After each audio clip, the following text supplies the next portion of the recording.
was a German philosopher in 1848 who first said, "You are what you eat." But that's been an idea that people have held for centuries. In the 1600s, Spanish explorers brought chili peppers and carrots on board because they believed that they were important for night vision.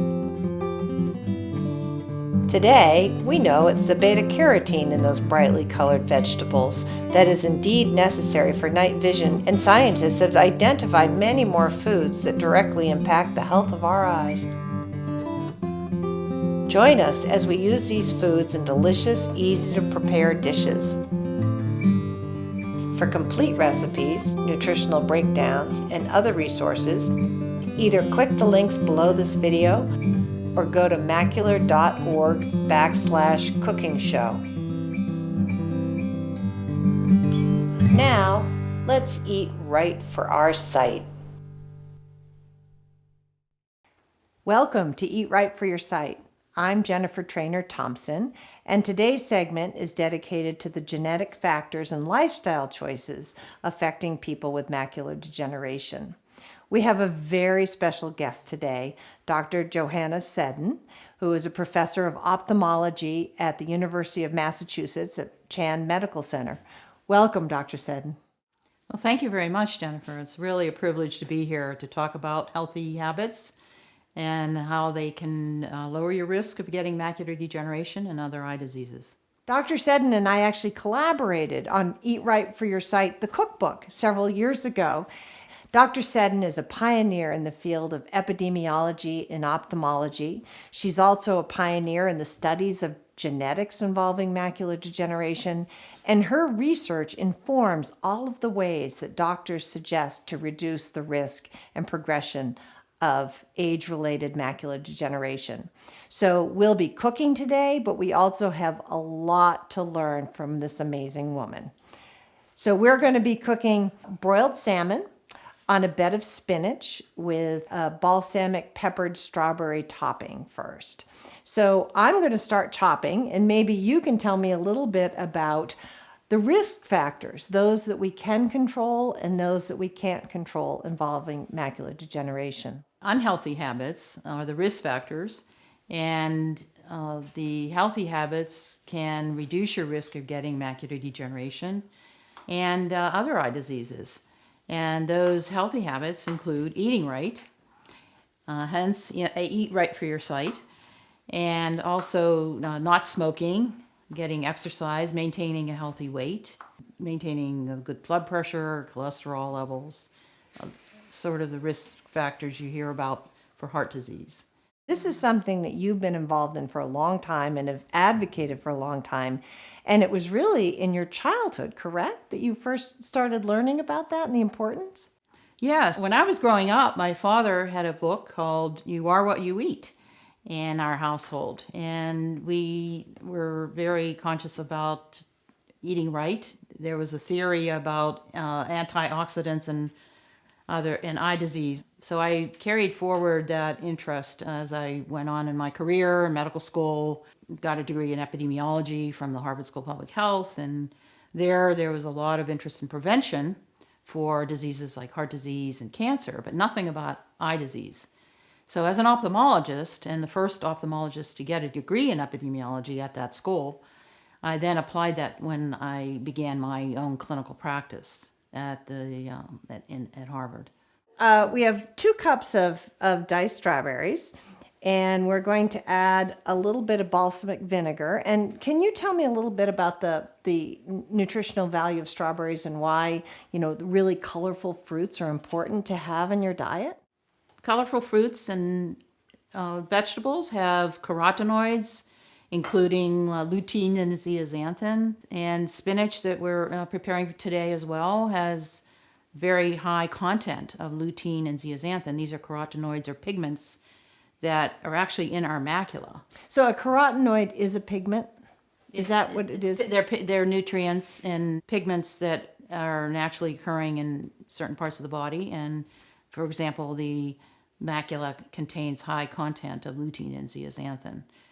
So antioxidants, we hypothesized back many years ago, could be potentially beneficial for macular degeneration. And studies have shown that that's true. We're adding a little bit of sugar, turbinado sugar, to create a syrup. And this turbinado sugar is better than white sugar because it's less processed. And then we are going to add a little basil chiffonade, which is just a fancy term for cutting the basil into strips. All right, this is ready to go. Now we will prepare the salmon. And tell me about the benefits of fish and why it is so important to have a lot of fish in your diet. Fatty fish like salmon, sardines, and mackerel have very high content of omega-3 fatty acids. These are the healthy fats, and they can lower risk of macular degeneration. There's also some other studies that show they might be beneficial for overall health, heart disease. They have anti-inflammatory properties. So salmon is a perfect dish for healthy eating for your eyes and your sight. All right, we're going to add a little lemon zest. And just how important is eating well? What about folks who don't eat well? How does that affect their eye health and their body? Well, not eating well can actually increase your risk. You top that with smoking, not maintaining a healthy weight, not having exercise. You're really increasing your risk of getting this disease. So healthy habits can reduce the risk of macular degeneration and cataracts as well. And in contrast, unhealthy habits increase the risk of these diseases. So it is really important to eat well. Yes, it's very important. It's not neutral. It's actually you're tipping the balance. Yes, that's right. Huh, interesting. What's some of the research that you're working on now that is exciting to you? Well, we're also looking at the effects of genetic factors. Unfortunately, we can't control those, but they are very important. And we have found many of the genes associated with this disease, many of the genetic variants associated with macular degeneration. So if you have a genetic susceptibility, the next question is, well, how can I modify that? And we're talking today about how you can modify that, and that's eat right for your sight. So we are going to broil the salmon. You can grill or broil it. And fish, there's a very easy rule, which basically it's 10 minutes per inch. So this is about an inch thick, so we'll do probably 5 minutes per side. And I am so impressed by all the devices that are available to people who have eye challenges. We have these bumps on the stove that allow us to feel our way. That's bake. This is broil. And then to turn it on, I go down to this bump, and I know that enter is going to be right above that. There are also these silicone mitts that are that you will not burn yourself if you wear them, and they extend almost all the way up to your elbow. Another device we can use is Alexa here. Alexa, give me a timer for 5 minutes, please. 5 minutes, starting now. All right. While the salmon's cooking, we can prepare the spinach bed.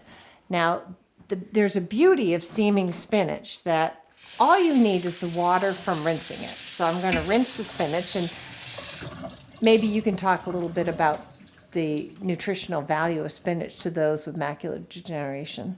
Now, spinach is very high in lutein and zeaxanthin.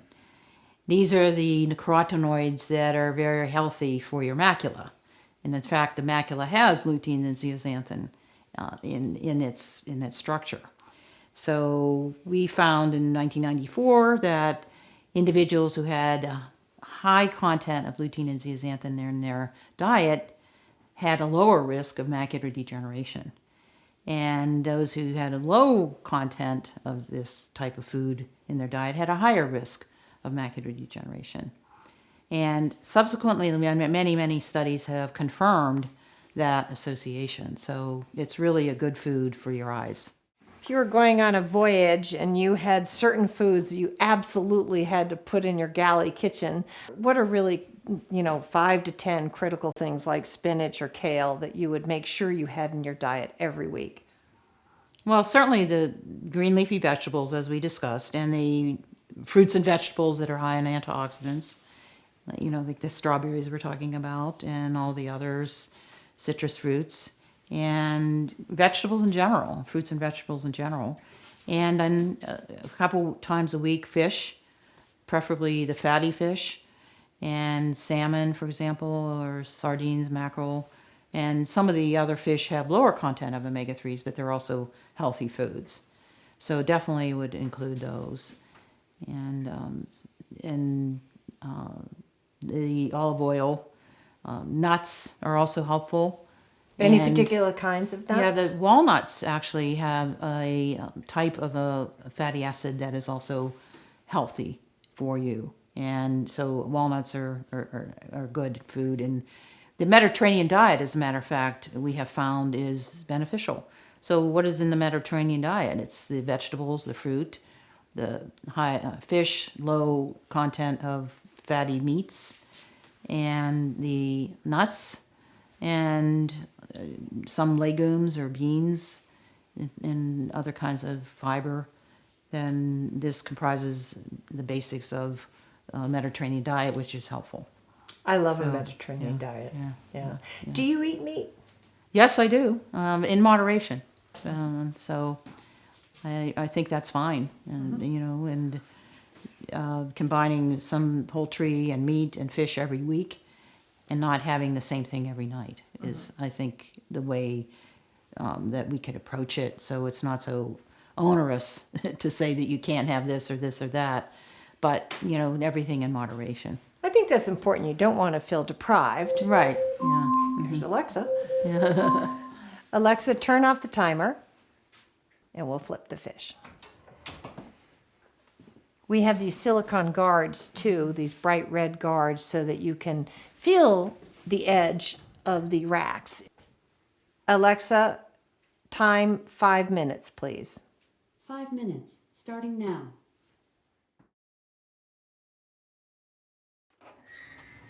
So, Dr. Seddon, how does macular degeneration affect someone's vision?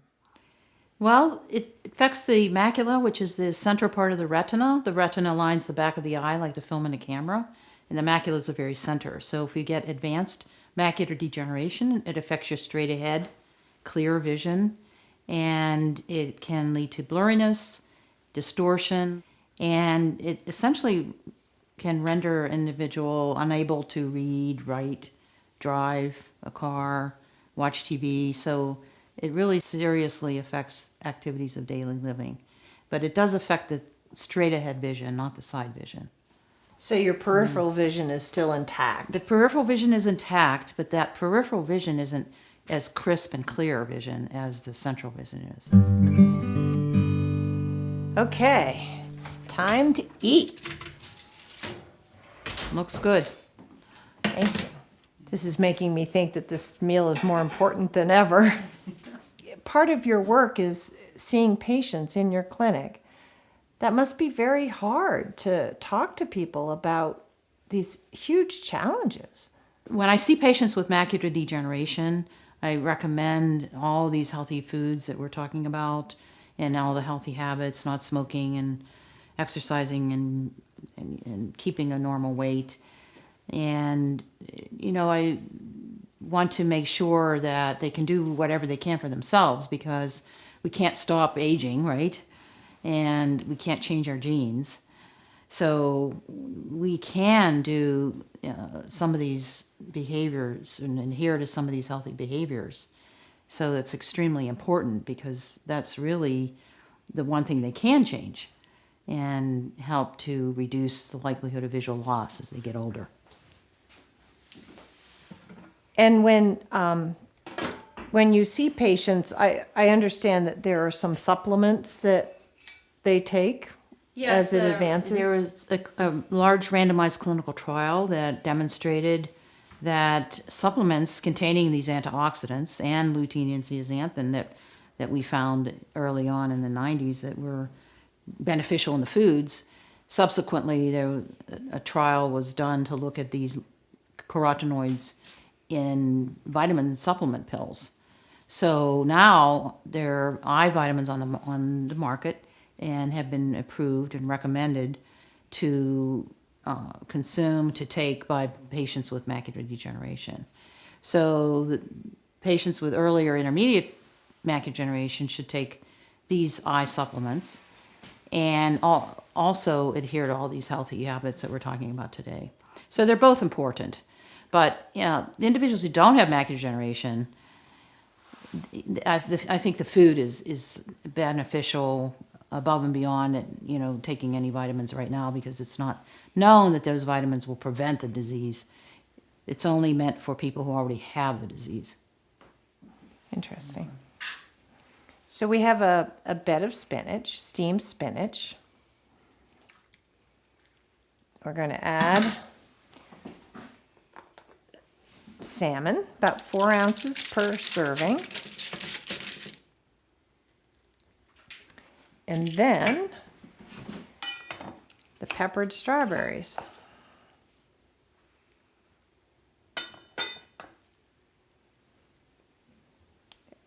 And we have lunch or dinner. Yeah, it's a perfect meal for eating right for your sight.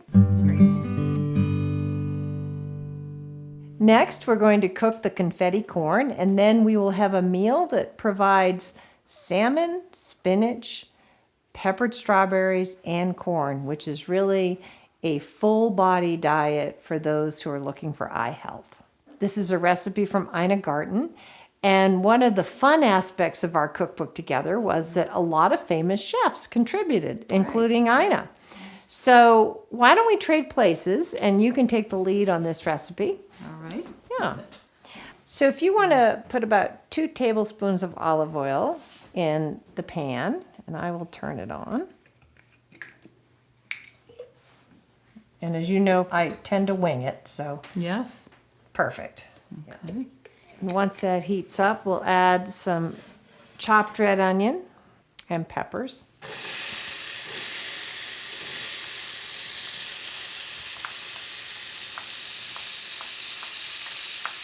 Pretty colors. Very pretty.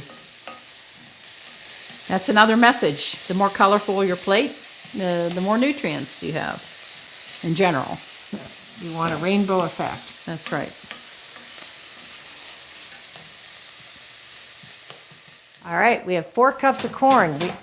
We have some options. We can use fresh corn, which is uncooked, or we can use frozen. So if you want to show the audience this Kevlar glove, which is very handy if you have challenges with your vision and are not confident in cutting the corn, you can use that. Exactly. Another option is to use this device, which goes down over the entire cob and cuts the corn off. And then if you're really not feeling sure about seeing the corn and using a knife or that, we can use frozen corn. It's absolutely acceptable. So Much easier. it is much easier, and you can do it year round.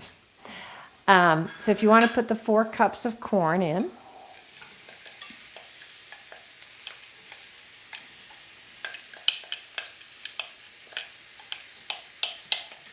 this point I could sing for my supper. And then how about a little salt and pepper? Okay. And I'll just shake it a little.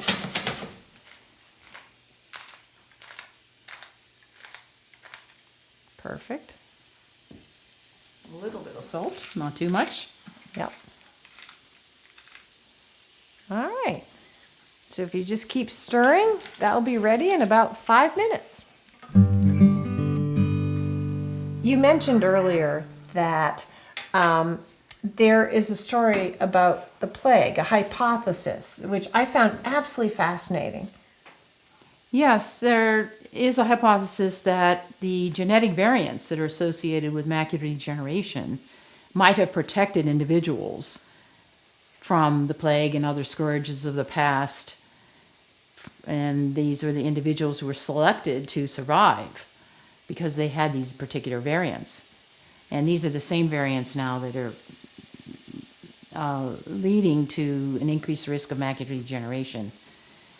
because they overactivate the immune system and can cause some damage to the retina. But in the past, they were protective for these other major illnesses. That's fascinating. So back then, the life expectancy was a lot younger than now. So we're facing now almost like an epidemic of macular degeneration because people are living longer and longer, and many more people are getting this disease. So we're seeing much more of it now than we did in the past because of that. All right. Add the greens and we're done. And we added a lot more to the color as well. Yeah, that's very pretty. Yeah. So you can find these and other recipes on the website for the American Macular Degeneration Foundation at macular.org. Dr. Seddon, thank you so much for joining me today. What a pleasure. Yeah, it has been a wonderful day to talk about Eat Right for Your Sight, and thank you very much. So we hope you'll all eat right for your sight.